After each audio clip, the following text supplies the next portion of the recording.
and resources available for children and families who are struggling, and it's heartbreaking and unacceptable. For many reasons, we have arrived at a critical juncture in education and as a community. The mental health needs of Midcoast children are overwhelming our schools and our communities. Your attendance this evening tells me that you know our children are suffering and that you are here for change. Change is not the responsibility of one agency or one organization. It is all of ours as a community. Knowledge is power. Our connection and coming together as a community is our strength. The inability to treat and support the mental health challenges that exist in many families in our communities that desperately need our help has created a pandemic as a byproduct of addiction, abuse, and other adverse childhood experiences. Our educators and community workers are experiencing secondary trauma, abuse, and burnout due to the enormity of the issue at hand. The rapid increase of the amount of students experiencing mental health and emotional challenges in our schools and communities, particularly in this rural part of the state, has not only created a challenge to hire and retain teachers and mental health staff, but has also led to staff shortages in many areas that leave children without the essential care that they need to overcome adversity.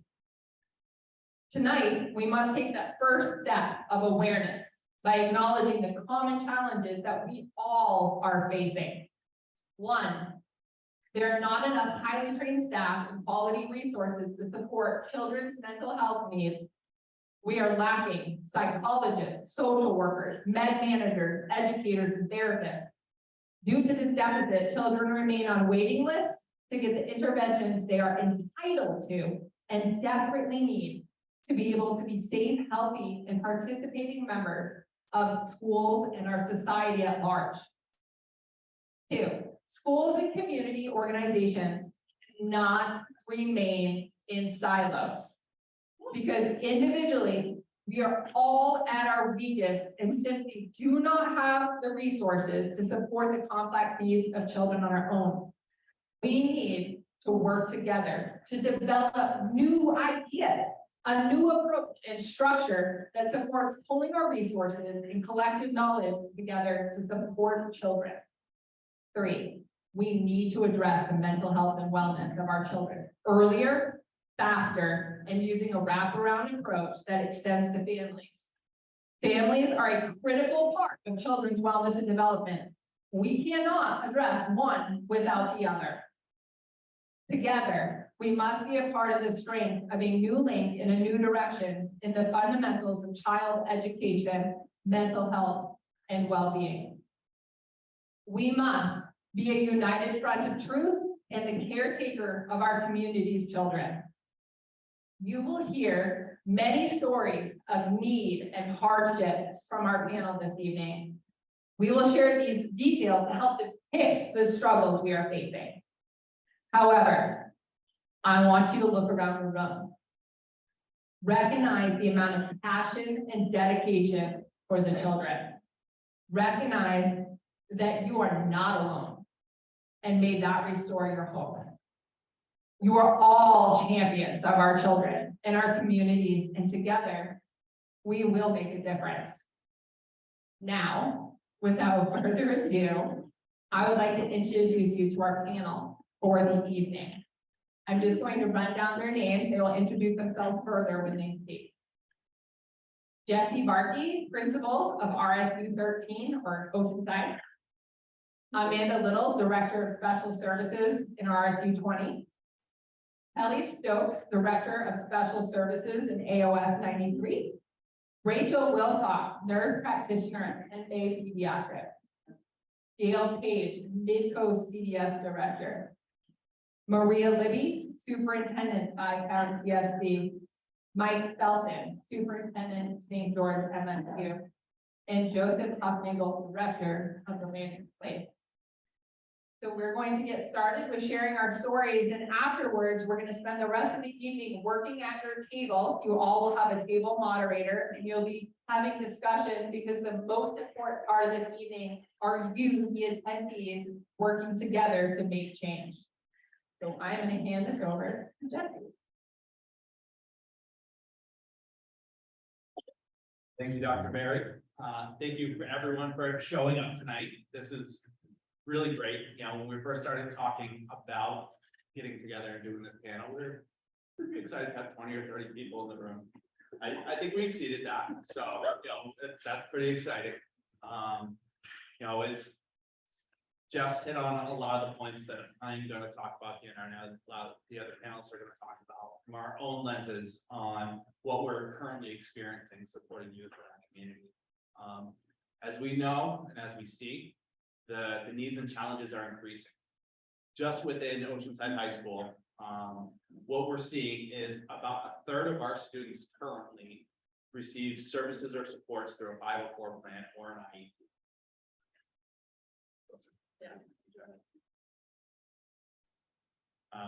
6% of our population next year, our entire school population, is currently slated to receive intensive support programs through self-contained programming within our schools. So these are students who don't have the ability yet to be successful in the general ed curriculum and need some intensive support with adults for the full school day. That's 6% of our population. Just for reference, we have about 530 kids in our school right now. On any given day, we have about 15% of our population, about 80 kids, that averages not being in school for one reason or another. Many of these kids are chronically absent or truant, and some of these students for long periods of time. Our youth, that when they do show up to school, are showing up with an increased need. We're experiencing, even at the high school level, many of the things that I just had described earlier. We're having students show up in crisis. We're having students show up hungry. We're having students show up after experiencing death or hardship or overdoses within their homes. We're having students show up after having their own overdoses and their own struggles with substance abuse and mental health. And families are desperate to try to find supports for their students, and they are struggling to find those supports. Teaching has always been hard, but it continues to get harder. As educators, we're being challenged with wearing many hats, that we are really struggling to find the ability to balance the number of hats that we are currently being asked to wear.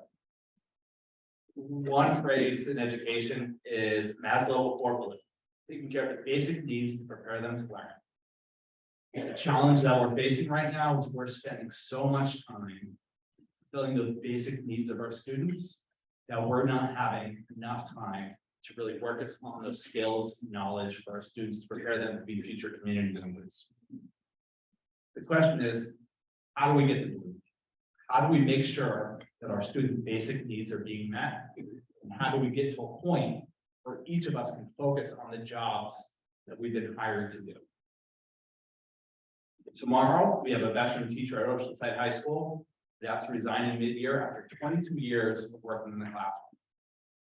He's one of the good ones. He has engaging lessons. He shows up every day. He works hard. He's creative in the classroom. He's there to meet student needs. But he got to a point where he didn't feel as though he could meet student needs anymore. He felt like this job was too much for what he was able to give. He's burnt out. So as a result, he made the choice to resign mid-year. Not a choice that he made lightly. It's not a choice that he wanted to make. But he felt as though that was the best choice for his own mental health, for himself. The problem is this is not the exception. This is becoming a new normal for us in education. We're seeing many good staff that aren't able to give what they feel as though our students deserve. And they're looking for other options. Working with youth requires many hands, as we all see in a room, because we're all different parts of these hands, to do good work for our kids. No one of us can do all this work. The challenge that we're facing now is that we're not finding enough people to do this work. We're not finding enough people to do this.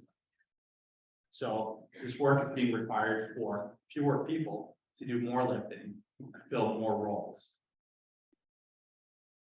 Right now, serving schools, we have 160 open counselor positions in the state of school counselors, that's LCSWs, that is anyone that wears a counselor hat. And that's just currently in the middle of the school year. That's what's available. At Oceanside High School, we do not have any school counselors. We have folks who are filling in those roles, but we have been unable to find anybody to apply to those positions because they don't exist here across the state.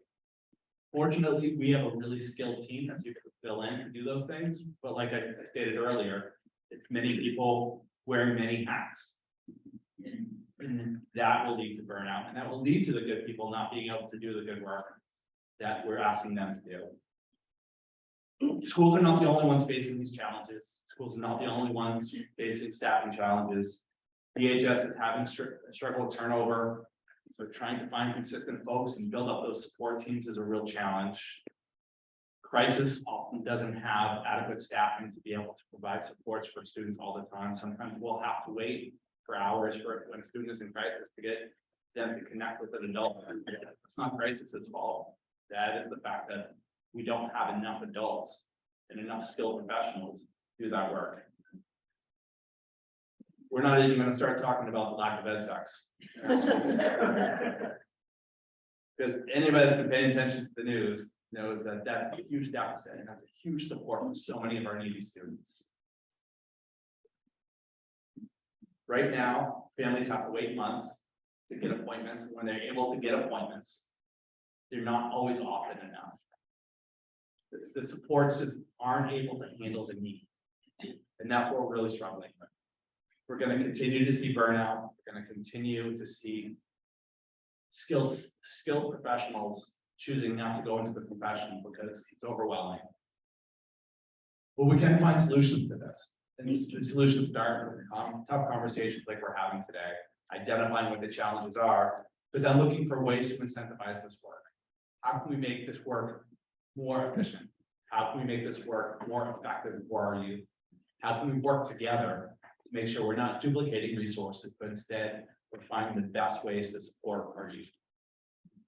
By being able to have these conversations, by really taking our looks at what can we do to support our youth, is the best way that we can start turning this tide and providing additional supports for our youth and really getting back to focusing on what's important and really looking to prepare our future community members. Thank you. Thank you, everybody. My name is Amanda Little, and I'm the Director of Special Services in RSU 20, which is Searsport and Stockton Springs. This is my 29th year working in special education here in the Midcoast area. I feel like I'm going to say the same things that Jess and Jessie have said, but in a little bit different perspective. During those years, there has been a drastic increase in children who are experiencing trauma, who are unregulated, lack the social skills and basic needs in order to be able to access their education. They exhibit behaviors that are disruptive and are attention-seeking. In younger children, this can look like eloping from the classroom, hitting, fighting, yelling, and property destruction. In the older children, we see some of those behaviors, but also see more risky behaviors, such as alcohol and drug use, vaping, and a departure from social norms. Many students come to school not only with these needs, but also unmet needs, such as their basic physiological needs like food, clothes, heat, shelter, and safety. As you can imagine, these students, which in the past, as Jessie was saying about the increasing numbers, in the past, you would have a few in a school. Now, it's becoming more of a norm. These students are disruptive not only to their learning, but to the learning of other students. In order to meet these myriad of needs, these students require counseling services, social work services, places to shower and get snacks, groceries for home, to take a break when overwhelmed or not able to access their programming at that time. Addressing these students' needs within the classroom setting is difficult. We are asking teachers to be able to identify, address, and meet these social emotional needs, which have eclipsed everything else. Teachers are trained to teach students in the academic skills necessary in order to become successful citizens. In the past, the social, emotional, and physiological needs of children were met in large part outside of the school setting. This is no longer the case. As with many places of business, the education world, as Jesse was just saying, is lacking in obtaining staff and is now reliant on hiring teachers that are, if we can find teachers, often having to find teachers who are conditionally certified. Our teachers are not trained during their pre-service education in counseling and the behavior management to the extent necessary to meet these students' needs in the classroom. Along with the time it is taking to explicitly teach students basic social skills of how to be in a classroom, getting along with others, and following directions, all while still having the students meet their academic standards. Teachers are overwhelmed. The students are not able to be provided with the mental health and social work services they need because there are not enough community providers and outside supports in order to support them. It is then often pushed to schools to provide these services for students, which of course we try to do because as educators, that's what we do. However, we lack the resources needed to support the mental health of the students. We now have staff who are experiencing secondary trauma as they struggle to meet students' emotional needs while trying to have students meet grade level academic standards and do well on the state test. In a 2022 Gallup poll, 44% of K-12 teachers very often or always feel burnt out. That was up from 36% in 2020. 1 in 4 teachers are talking about leaving the profession. We need to do something in order to keep our teachers in the profession, while also finding outside supports and resources for our students. Good evening, I'm Kelly Stokes. I'm the Director of Special Education in AOS 93 in the towns of Damascotta, Newcastle, Bremen, Noblesboro, South Bristol, Bristol, Jefferson, lots of small towns in Midcoast. Students with developmental, mental health, and behavioral needs have always existed.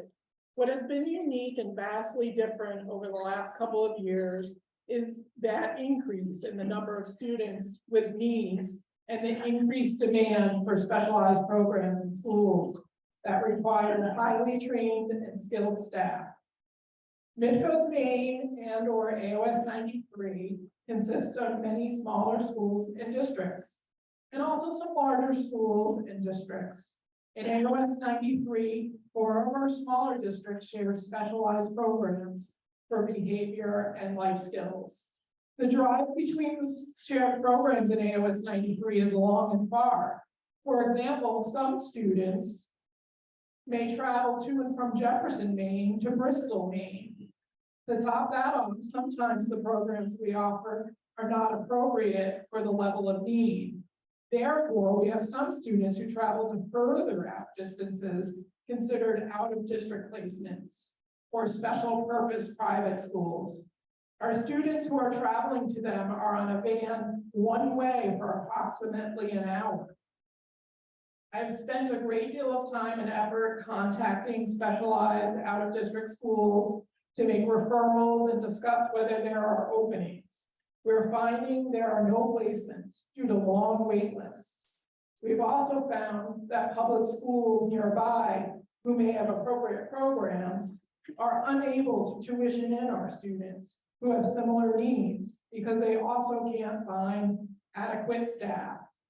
Safety of the students and staff are the main reasoning behind having to put one of these students on a modified school day when all else seems to fail. It's not what the student really needs. It's not what's right for the student. Advertisements have been up all school year for additional employment needed in our special education programs.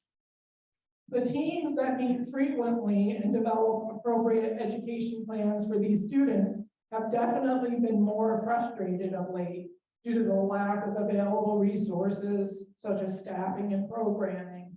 We want what is best for students and choose to be employed in this field because we have the ability to problem solve and make things better. However, recently, it certainly doesn't feel that way. In fact, many of us don't feel good about any part of our days when we know students have needs that cannot be met or staff do not feel comfortable or safe with the levels of needs the students have. We, educators, including administration, teachers, and support staff, continue to do the best we can, but because of the overload of students and the lack of staff, there's many sacrifices to make it work even partially. We all have amazing educators who are doing the work of what several should be doing. They find they have to be extra vigilant in monitoring students due to the lack of staff. It means a lot of hours outside of the school day for paperwork and planning. It means being absolutely exhausted at the beginning and end of every day. It also means putting off appropriate and necessary services and instruction for students because there just isn't enough time or staff in the day to address it. Those field trips aren't able to occur because it would be unsafe without the right staff support. It's a terrible feeling and situation to be in. Educators are becoming quickly burned out. Some are considering other options, and some have already decided they can no longer exist in these conditions. Tonight, members of the panel are sharing stories to highlight the need and concern. The story I'm going to share is slightly altered and the name of the student is changed to protect confidentiality. The story is about a student named Thomas, and he's 7 years old. He lives with a single parent and 2 younger siblings. His family is invested in his well-being and provide great care and love to him. His mom does access additional supports through case management services for children with disabilities from the community. His behaviors, which can be seen at home, in the community, and at school, include aggression, refusals, verbalizations, eloping. Thomas was placed on a modified school day in the 21-22 school year. The BCBA and staff working with him cautioned that he struggles when the population is greater and the school day is longer. Although starting off the year went pretty smoothly for 21-22, in late September, early October, the behaviors and safety really started to increase again. At one point, Thomas was brought to the emergency room by his mom, and she knew he needed to be placed in a mental health crisis facility so that he could be stabilized. Unfortunately, there were no openings or availability at any of the mental health crisis facilities available in the state of Maine. The emergency room visit lasted just a few hours, and he eventually was sent home along with a prescription for tranquilizers. And his mother was informed and told there was no mental health supports available, nothing they could do for him. She was also told the school needed to do more for her child. At some point in Thomas's story, and it may not have been in the hospital, someone hinted to Thomas's mom of her being able to get more immediate services for her child by giving up her parental rights to the state. He'd then be placed in an immediate residential program. After the emergency room visit, Thomas returned to school. He continued to have many aggressive and eloping episodes, and the only way the school could keep him safe and contained was in a quiet room along with another adult in a very structured environment.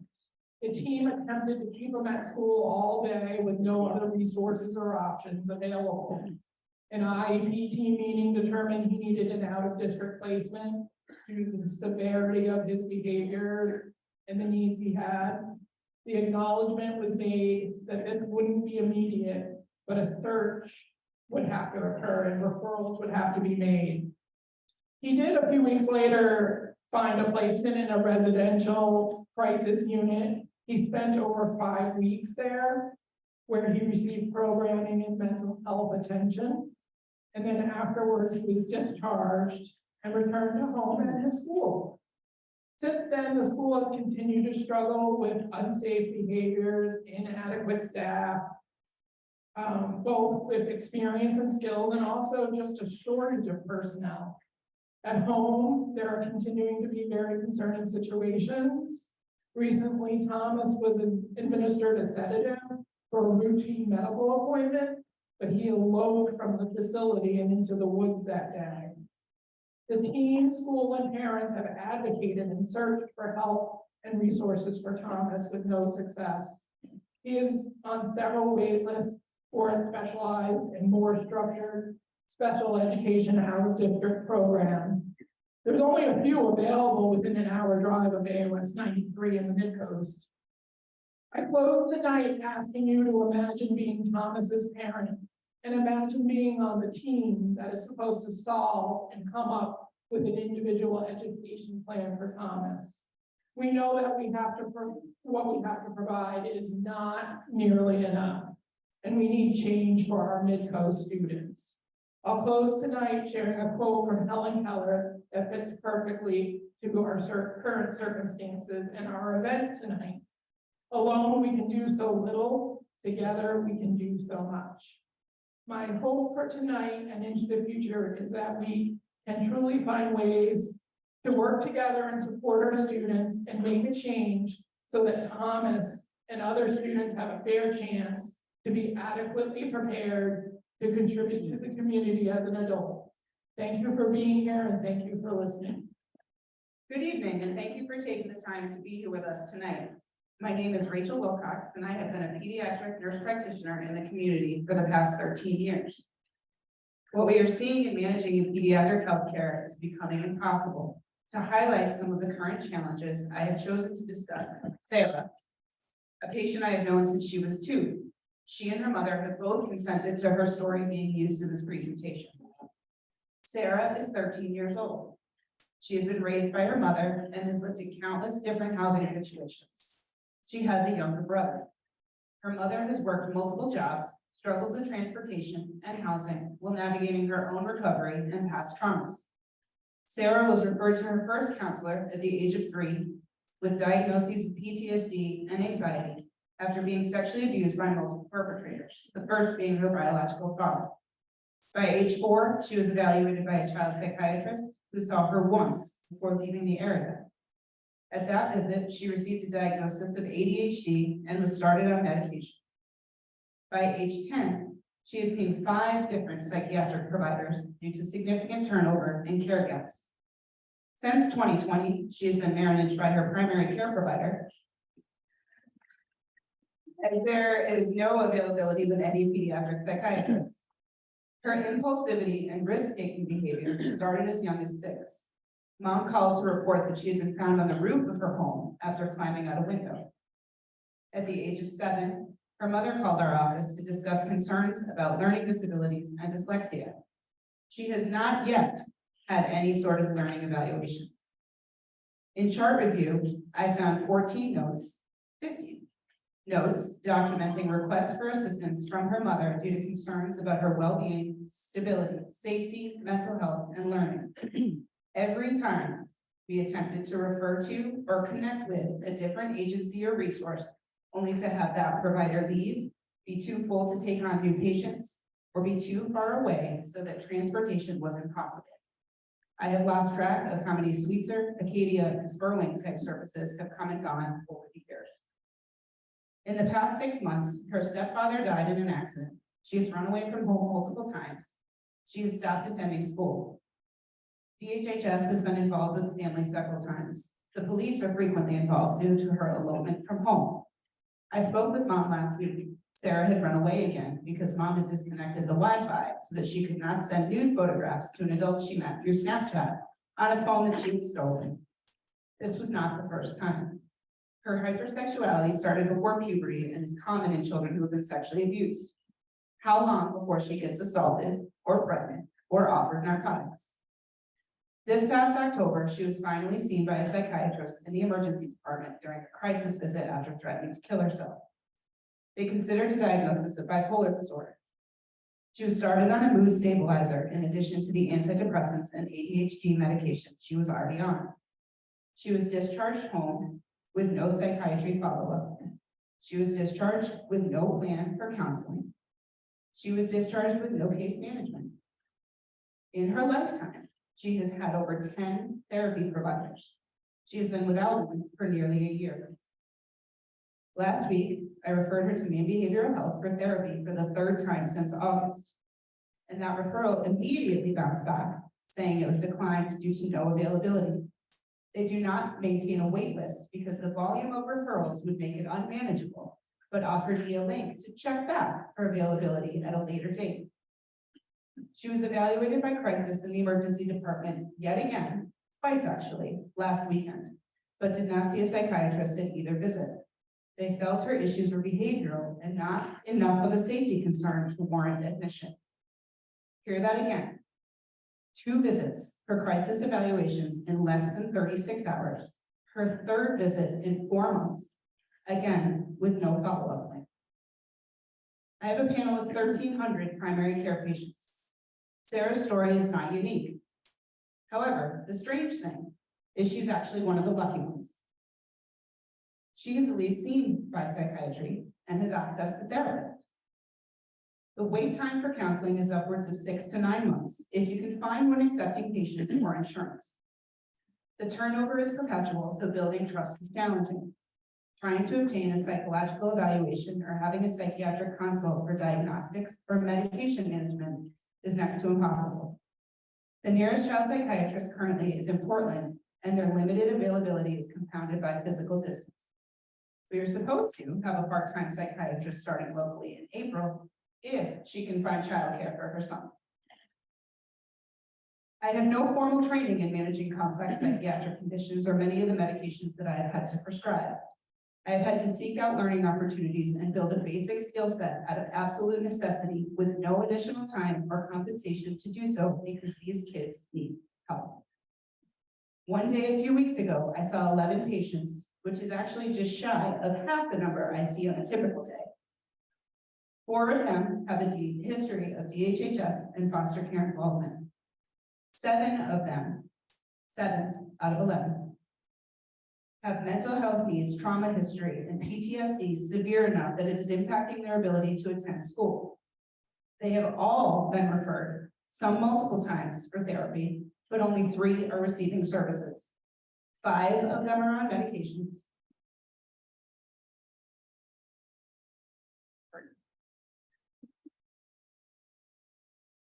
That same day, I was also notified that 2 of my patients were in the ER for crisis evaluations. 1 had attempted suicide. None of them have been seen by psychiatry, and all of them are managed by me. Medical providers are burning out. Teachers are burning out. This is not a pandemic problem. This is not a poor people problem. This is a problem of massive proportions that affects every aspect of our community. These children deserve better. They deserve more than a Band-Aid fix, and we owe it to them to do better. Intervention needs to start at birth to equip families with the tools that they need to break generational trauma. Thank you for your time. Good evening. I'm Gail Page. I'm the Director of Midcoast Regional Child Development Services. I'm also a licensed clinical social worker, and I've worked in early intervention for over 30 years. CDS provides early intervention services for children birth through age 2 and special education services for children ages 3 to school age 5 in the Midcoast area. We are responsible for providing services to eligible children residing in Saginaw, Lincoln, Knox, Waldo, and parts of Kennebec County. For our youngest children, those under age 3, we work in the homes in child care settings, utilizing a coaching model. Children ages 3 to 5 receive services in preschool programs, childcare programs, Head Start programs, public pre-K programs. These services include speech and language therapy, physical therapy, occupational therapy, social work, and specially designed instruction. In the past year, referrals to CDF have increased significantly for children ages birth through age 2 and for our 3 to 5 year olds. Referrals are received from many sources, including parents, healthcare providers, DHHS, childcare, preschool programs, Head Start, and several other agencies or providers. Referring concerns include communication delays, motor concerns, exposure to substances in utero, autism spectrum disorder, overall developmental delays, and behavior. We receive an overwhelming number of referrals related to the social emotional development of these young children. Our site completed 62 social emotional evaluations within a year's time. Reasons for this and for the increased number of referrals can be attributed to the pandemic, poverty, trauma, domestic violence, substance use. Families are struggling. Currently, CDS Midcoast is responsible for 397 children with individual education programs, IEPs, and 158 children with individual family service plans. This is for the children who are under age 3.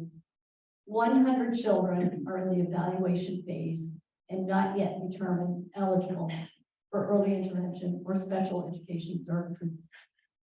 The increase in referrals leads to an increased need for additional quality preschool and childcare programs, speech, OT, and PT therapists, and ed techs. Ed techs support children and teachers in the child's program. We have seen an increase in the need for specially designed instruction to help children build on their social skills and help them be ready to learn and be successful. It is disheartening to report that many children ages 3 to 5 are being asked to leave their preschool programs way too young. It's really troubling. So CDS, like many school districts, is struggling to hire staff. Additional staffing helps us to meet the needs of more children. If I could hire one more staff member for my CDS preschool, we have 4 classrooms in Rockland. I could bring in easily 5 more children who are waiting for services, who need a program. Currently, we have 40 children enrolled in our 4 classrooms, and we have several more who would just like to be there and need to be there. We need additional quality programs so that children have an opportunity to learn with their peers and receive their services. Additionally, the lack of behavioral health services in the Midcoast area contributes to the challenges families are dealing with. These wraparound services to support children and their families and to help build on their successes. We need and expect to meet the needs of all children. There just aren't enough of us. I'm Maria Libby. I'm the superintendent in the Camden schools, Camden Rockford Elementary, Middle, and then Camden Hills Regional High School.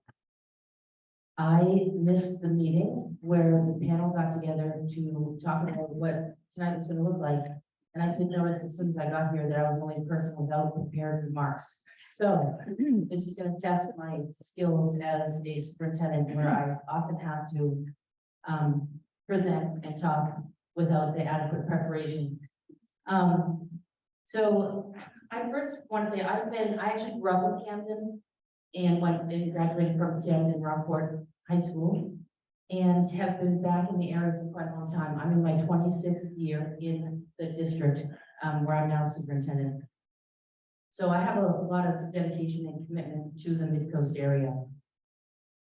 You know, oftentimes people think about Camden and think, oh, well, you know, Camden's got more money and they don't deal with the same problems that everybody else does. And that's just not true.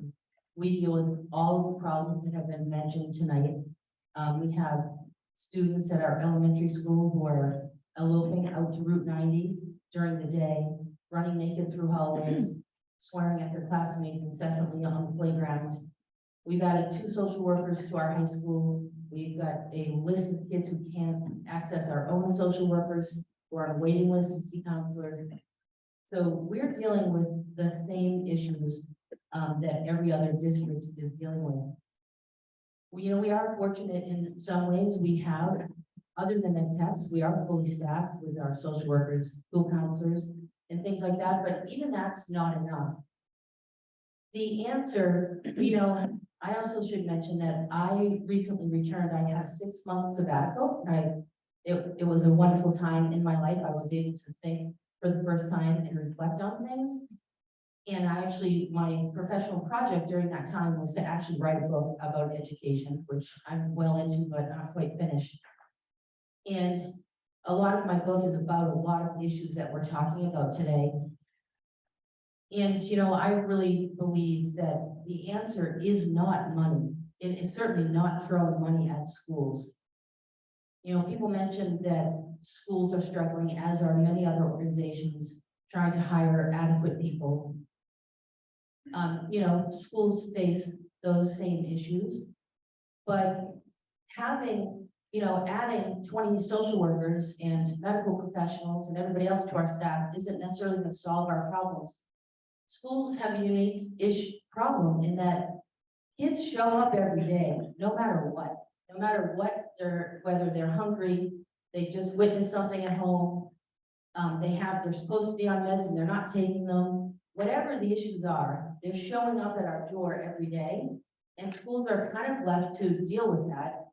Something that probably anybody who works in schools has noticed over the years, that society in general has expected schools to just take on more and more of society's issues. Somebody else already mentioned that a lot of things that used to happen in the home in those first 5 years of life don't happen any longer. We have a student this year who wasn't potty trained, a regular ed student who wasn't potty trained coming to kindergarten. Well, that's not an issue we usually have to deal with in schools, but all of a sudden, teachers have to deal with that. And, I read a headline recently that said teachers aren't prepared to deal with the existential crisis of climate anxiety among teenagers. And my response in my head was, well, of course they're not. How can teachers be expected to deal with every anxiety that is, alive and well in our culture today? So one of the things that happens is that schools are expected to just manage these situations that show up. And oftentimes, because there aren't enough resources in the community, those kids are still showing up with those issues at school, and schools are trying to deal with them. One of the impacts of that is that somebody talked about having just honest conversations. There's a lot less education happening in our schools today than there used to be, because teachers in classrooms every single day are spending a significant amount of time dealing with behavior issues and trying to manage behavior of students. And that comes at the expense of education. I personally feel, and because of that, the burdens that teachers are carrying are enormous. People are burning out. When students are graduating from college and looking around at all the things that they could do, and working in schools doesn't seem to be that attractive an option these days. Maybe if there was a significant amount of hazard pay added to salaries, that might make a difference. But, we're not attracting people. We're not attracting people in leadership positions. We have many people in my district who are certified to become administrators, who take one look at what administrators deal with, and they're like, there's no way I'm gonna go do what you have to do. So it's a really complex problem. And I think that the only way we're going to address these problems is a completely different model. I actually see public schools struggling to survive as an institution unless something changes, because the problems are so enormous and there isn't the community support, but it's so much bigger than schools. I feel like as a country, we need to take a lot better care of our children. Clearly, if we've listened to the stories that have been told tonight, we as a country are not doing a very good job taking care of our children. There aren't enough people to support the needs that there are. Clearly, parents need a lot more support. A lot of parents need a lot more support in the 0 to 5 age, which I think is critical. to help public schools survive, is to have kids come with some basic skills. So there's a lot that needs to be done, but a lot of it is a commitment as a society to rethink what we're doing in terms of how we're taking care of children. You know, I always cringe to think how critical those years are between 0 and 5 in our early childhood educators, whether we're talking about a preschool or daycare center, are some of the lowest paid employees in our country. And I think that that's a shame. I don't know how we think we're ever going to do a good job serving our children, when basically many people who work with children are some of the lowest paid workers in our country. Something is fundamentally wrong. And I just think we need to think about those things, and even as a community, think about where our priorities are and what we're willing to do. I literally came to this meeting from a budget meeting I just had with our business manager, in thinking about our school budget and knowing how sensitive everybody is to an increase in their taxes, and school budgets are, 60 to 75% of most town schools' budgets. Yet here we are talking about how we need more people to do a lot of things, but there isn't that will in our country for school budgets to continually rise. So we can't only talk about the problems and think about the solutions. Sometimes those solutions might mean it's going to hit our pocketbooks as well, in order to effectively deal with the problems that we have. But I do think it's complex. I think my colleague, Mike Felton, who is next, has some great ideas about new models for how to deal with that and integrate services in communities between schools, medical providers. But I do think, I basically think, unless we change the system, I don't think the system is going to survive for a whole lot longer. Schools are hanging on by a thread as it is. So thank you. A lot of pressure to come up with some good ideas. Well, I'm Mike Felton, I'm the superintendent of St. George Municipal School Unit. I have the privilege to work with Dr. Berry. I think it would be worth thanking her for putting on this event.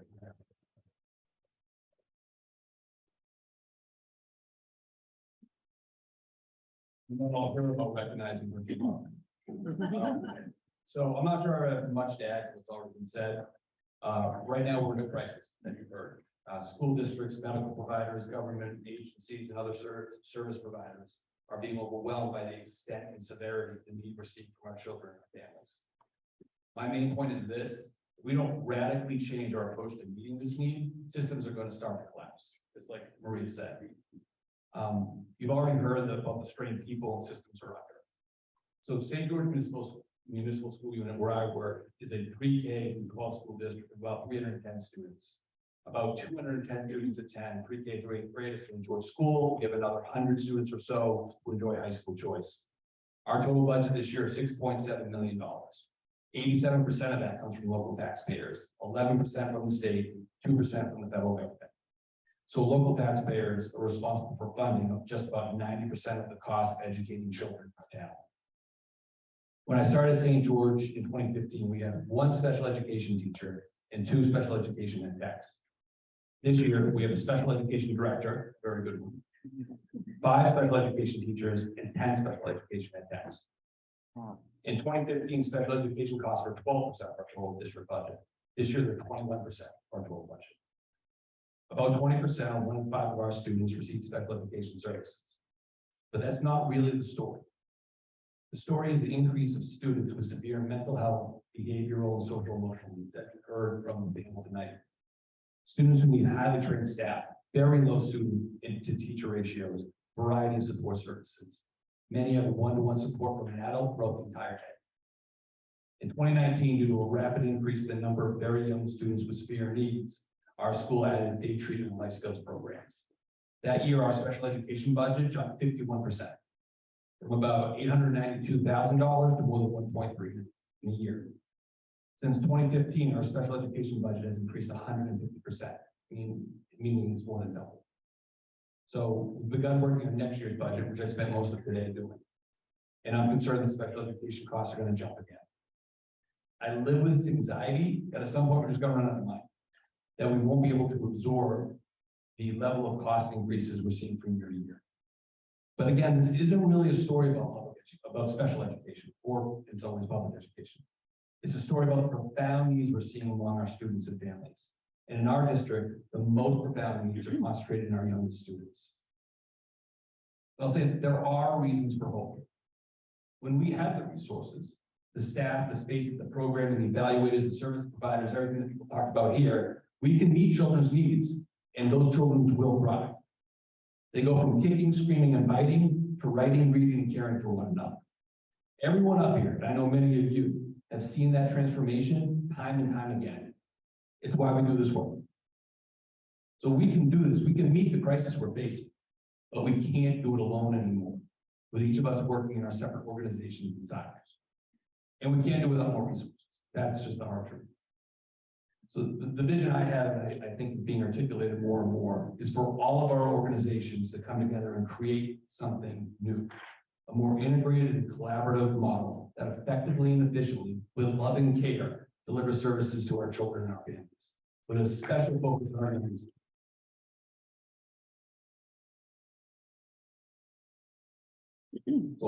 And I think this is our only hope. It'll take more resources, it'll take more collaboration, and it'll take the courage to imagine something new. But if we fail, I shudder to think what our communities will look like 5 to 10 years from now. We don't have a choice. We have to change, and we have to change now for our kids, for our families, and for our community. Now, one of my favorite quotes that some people in this room know comes from Bruce Springsteen. So he says in one of his songs, it's more poetry really, it's essentially the American Shakespeare.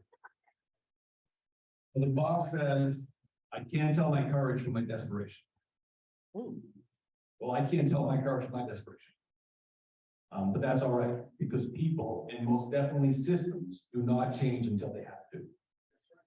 And well, we have to. And I have to believe we will. Hello, and thank you again for making the effort to be here this evening. I feel honored to be part of this community conversation with you all. I also feel slightly overwhelmed because there's so much to talk about, yet so little time to do so this evening. Without question, we'll not be able to address every concern and solve every problem here tonight, but undoubtedly not everyone will be sufficiently seen and heard. And so before I even begin talking about what I actually came here this evening to talk about, I ask that we please be patient with ourselves and each other, not knowing that this is just the first of many more meetings, and hopefully just the start of a much longer, more substantial envisioning process together. Also, it's not lost upon me that we are not fully represented here this evening as a community. And my hope is that in future meetings, more local youth will become a natural part of our community conversation.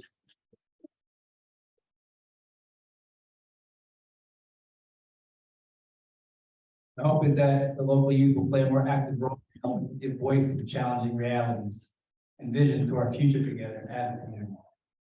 My name is Joseph Hufnagel, and I'm the director of the Landing Place, which is the comprehensive youth program of Knox County Homeless Coalition. The Landing Place opened in 2017, aiming to offer a compassionate, community-based support to youth and families living in Midcoast, Maine. Our primary goal has always been to develop and maintain a steady presence in the lives of local youth and families seeking acceptance and support, while providing a hub for inspired collaboration that is readily available to community members who are interested in helping, contributing, and being involved. Using trauma-informed, strength-based restorative practices, as well as a welcoming, non-judgmental approach, the Landing Place often engages with youth who have experienced some sort of trauma or abuse, and who are trying their best to deal with different types of adversity, such as unstable housing and homelessness, transportation barriers, food insecurity, insufficient access to basic resources and supplies, concerns about mental health and emotional well-being, personal conflicts at home, at school, and in the community, and plenty of other challenges that make it difficult for them to realize their personal aspirations. Since 2017, over 400 individual youth have interacted with our low barrier drop-in center. 79 youth have received case management services, and 10 young adults have lived securely in one of our recently renovated transitional living program apartments. In addition, 377 free clinical therapy sessions have been provided to local middle school and high school age youth through our free therapy for youth program. Over 10,000 warm suppers, take-home suppers, have been donated to the Landing Place for distribution to local youth and families, and thousands of free throw items such as clothing, hygiene products, tents, sleeping bags, towels, blankets, pantry food, backpacks, bicycles, art supplies have been distributed from either our on-site free store or through the doorstep delivery and mobile unit endeavor programs. All in all, between our drop-in center, case management services, transitional living program, free therapy, and community outreach efforts, it's safe to say that the Landing Place continues to typically interact with at least 100 individual youth each week, while actively collaborating with the widest group of families, schools, and community stakeholders, both locally and statewide on a regular basis. And yet with all of this happening, it still almost always feels like we're not doing enough. And so the initial question I would ask to respond to this evening is what sort of things have we been seeing and hearing from our local youth in recent months at the Landing Place?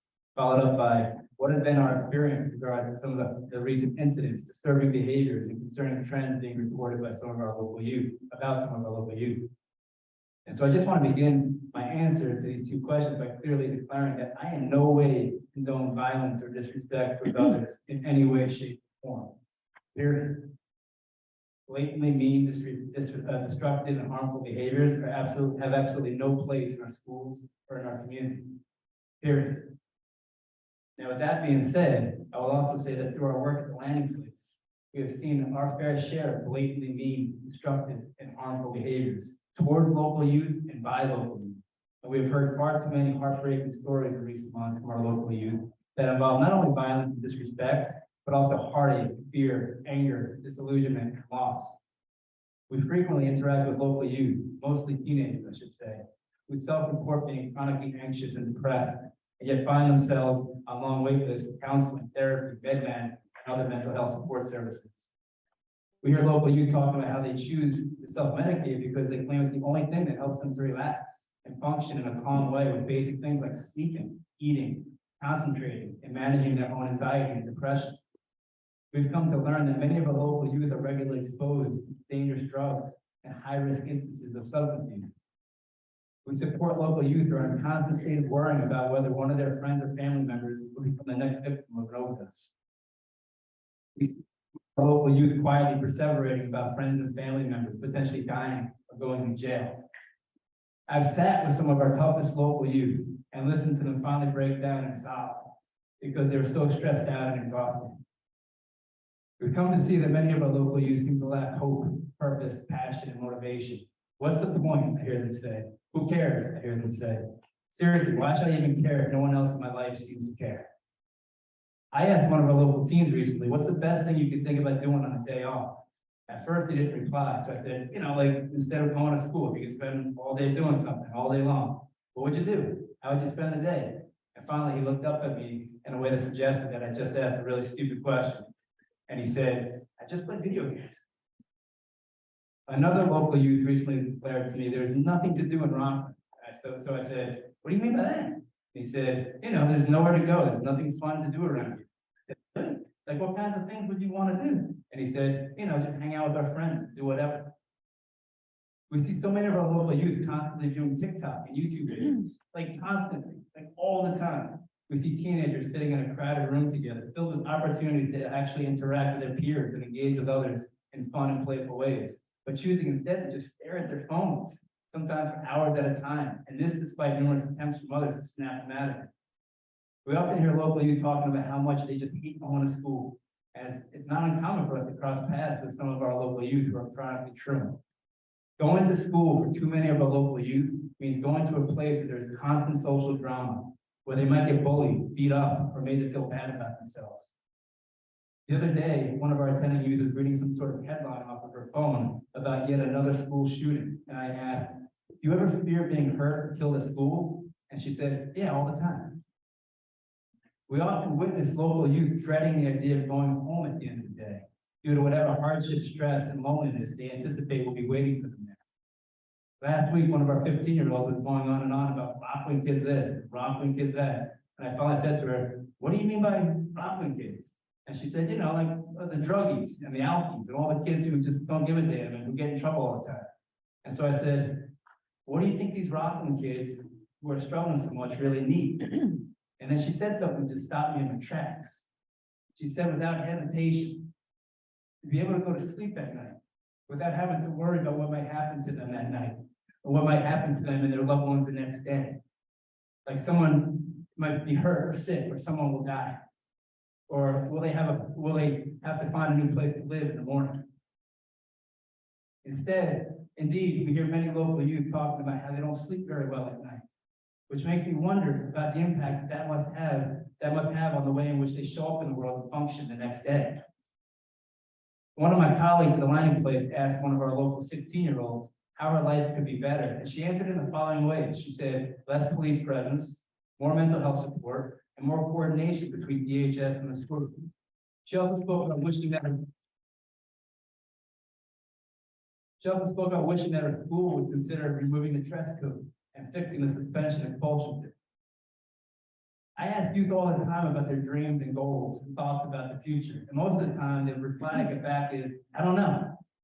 But the other day, I asked one of our local 18-year-olds about his dreams and goals and thoughts about the future. And he said, you know, I guess I'd just like to have a family and a home of my own and a good job that allows me to just live a simple and happy life. And so one of the main points that I came here wanting to share with you all this evening is that these youth that I'm referring to, these young people who my colleagues and I interact with at the landing place, these teenagers and young adults who live near us and around us and are a part of our Midcoast community, these young people that I'm talking about are truly amazing. They are tough, they are brave, they are smart, they are funny, they are caring and thoughtful and generous. They look out for each other. They go out of their way to help others. They express gratitude and show respect. These are not bad kids. Again, some of the ugly incidents and concerning behaviors that have been on display recently are not okay. Such behaviors are simply unacceptable and need to stop happening in the future. It really does matter how we treat one another.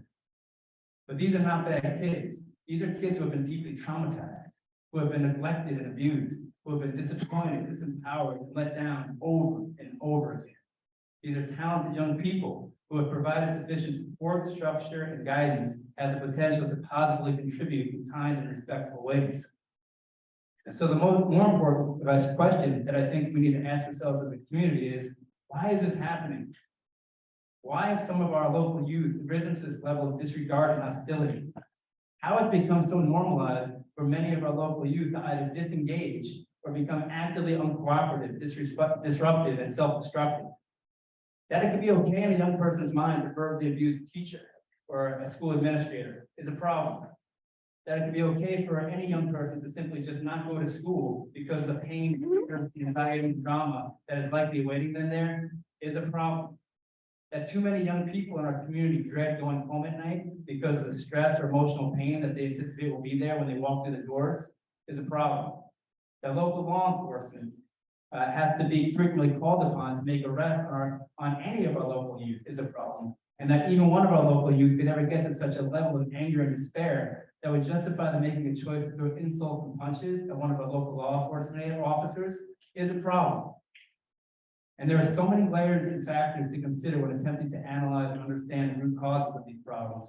For instance, there are the impacts of digital overload and social media to consider. There's the affordable housing crisis, there's economic disparity, dysfunction, generational poverty, extensive trauma and abuse histories, substance use, addiction, mental health challenges. It's not any one thing. It's a whole assortment of things that we're dealing with as a community. And real improvements will likely require a shared commitment to systemic change. Which leads me to a good friend of mine saying to me the other day, how can people be expected to invest in something that doesn't exist yet? And I said to her, that is precisely the point that I'm trying to make. You see, through my work at the landing place, I've had the chance to consistently experience the genuine goodness of people in our community. People of all different socioeconomic backgrounds, beliefs, ages, and appearances, who continually come together in response to the needs of our local youth and families with remarkable urgency, compassion, and generosity, which in turn inspires me to imagine what just might be possible for us as a community on a grander scale in the future. One of the things that we hear over and over again from youth who interact with us at the landing place is that everything sucks. School sucks, home sucks, Rockland sucks, life sucks, everything sucks. What is that about? How can we ever get to a new place as a community in which instead of hearing that everything sucks all the time, our local youth instead start saying things like, you know, life is pretty good. School's going great. Things are going pretty well at home. Rockland is awesome. Honestly, seriously, what would it take for us to get there as a community? And why wouldn't we as a community want to collectively invest everything we possibly can to actually live in a world together that looks and feels that way? Tonight is about bringing people together as a local, mid-coast, and statewide community to further acknowledge and then to collectively begin to address some very real concerns about our schools, our local youth and families, and our overall well-being as a mid-coast community. Concerns that impact us all. Innovation happens through connection. And now, perhaps more than ever before, is the time for us as a community to embrace both innovation and connection. But in order to do so inclusively and effectively, we first need to get more people in our community out of survival mode. For people can't think creatively when they're needing to be hypervigilant, and they can't be imaginative when they're feeling so tired and burnt out. As a community, we're just beginning to recover from a very strange and traumatizing period of time, and recovery takes time. So rather than pass blame and point fingers at one another, we need to further support one another with compassion, empathy, and understanding. Our schools and families are in crisis. Our mental health and social service agencies are drowning beneath the relentless waves of demand. Our local law enforcement officers and hospital workers are sounding the alarm bells. Our youngest generation of local youth are literally screaming for change. The concerns are real, the needs are urgent, and the time is now for us to be imaginative. And so in closing, I ask us all to earnestly consider, how will we come together as a local, mid-coast, and statewide community at this fortuitous and critical juncture in time to not only address and resolve these shared concerns, but to do so in a new and imaginative way that sets forth a visionary example for other communities to follow. Just this afternoon at our drop-in center, a couple hours ago at the Landon Place, one of our local 12-year-olds looked at me straight in the eyes and calmly said, "I could really use some help." And in that moment, it was as if he was speaking for us all.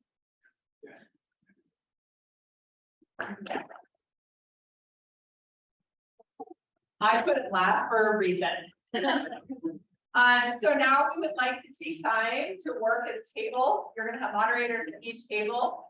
We'll come back together at about 8 o'clock for some closing remarks, but this is the time where you take everything that's been said, your experience, resources, and it's our first step to put it all together.